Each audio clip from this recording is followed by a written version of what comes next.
કિસાન સન્માન સમારોહ કાર્યક્રમ આપણા નરેન્દ્રભાઈ મોદી વડાપ્રધાન તરીકે ખેડૂતોની આવક વધારવાના ભાગરૂપે ખેડૂત કુટુંબોને સહાય થવા માટે દેશમાં પ્રથમ વખત પ્રધાનમંત્રી કિસાન સન્માન નિધિ યોજના તારીખ 1/2/2019 જાહેર કરવામાં આવેલ છે।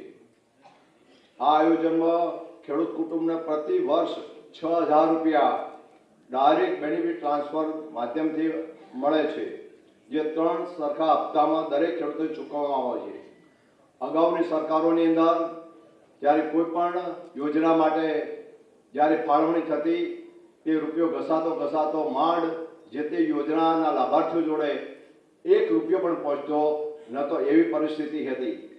જ્યારે આપણા યશસ્વી વડાપ્રધાન નરેન્દ્રભાઈ મોદી આપણા ગુજરાતના મુખ્યમંત્રી હતા ત્યારે પણ એમણે બહુ જ ચિંતા કરી છે અને આ ભારત દેશના ખેડૂતો માટે દેશના ખેડૂતોનો ચિંતા દૂર કેમ થાય। મારો ગુજરાત ભારતનો તાત એટલે જગતનો તાત જેને કહેવામાં આવે છે, એમ સુખી કઈ રીતે સુખી બને, 2 લીલા પોદડે કઈ રીતે થાય, એમની સતત ચિંતા કરતા હોય છે।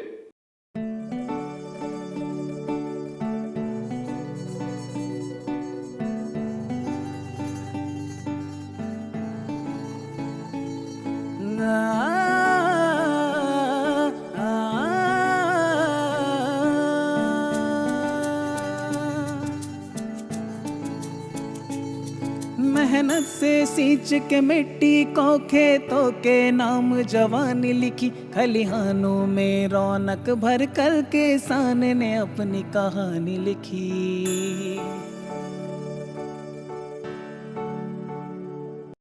एक और किस्त देश के करोड़ों किसानों को भेजने का सौभाग्य मिला है।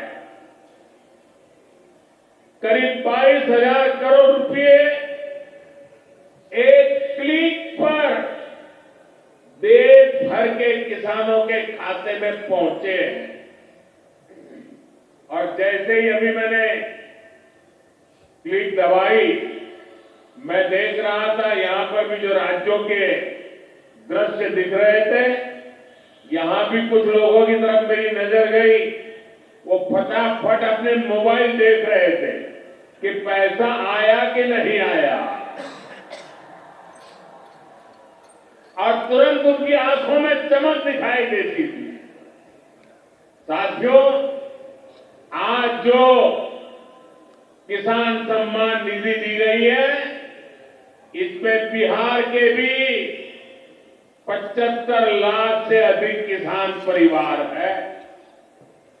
बिहार के किसानों खाते में आज सीधे करीब 1600 करोड़ रुपए उनके खाते में पहुंच चुके हैं। मैं बिहार और देश के सभी किसान परिवारों को बहुत बहुत शुभकामनाएं देता हूं। માન્ય વડાપ્રધાન શ્રી નરેન્દ્રભાઈ મોદી સાહેબનો આ ભારત વર્ષના ખેડૂતો માટેનું 19મા હપ્તાનું આયોજન છે અને દરેકે દરેક ખેડૂતો જ્યારે 2019થી આજે યોજના ચાલુ કરી છે, એટલે યોજનાના દરેકે દરેક ખેડૂતનામાં 3 હપ્તાની અંદર 6000 રૂપિયા દરેક ખેડૂતના ખાતામાં જમા થાય છે। અને પ્રાકૃતિક ખેતી માટે પણ વડાપ્રધાનશ્રીનો એક ધ્યેય છે કે સમગ્ર ભારતની અંદર પ્રાકૃતિક ખેતી થાય અને અનેક જાતના જે રાસાયણિક ખાતરોથી જે આપણા આરોગ્યને બગડી રહ્યું છે એના માટેના ઉપર વધુમાં વધુ એમની ઉપર ફોકસ છે। પીએમ કિસાન નિધિથી ખેડૂતોને કેટલો ફાયદો થઈ ગયો? ઘણો ફાયદો છે ને ભાઈ। જ્યારે અગાઉની સરકારોમાં તો આપણે જોતા હતા ને 1 રૂપિયો કોઈ ખેડૂતના ખાતામાં આવતો નહોતો ને, અત્યારે 6,000 રૂપિયા દરેક ખેડૂતના ખાતામાં આવે છે, જમા થઈ જાય સીધા।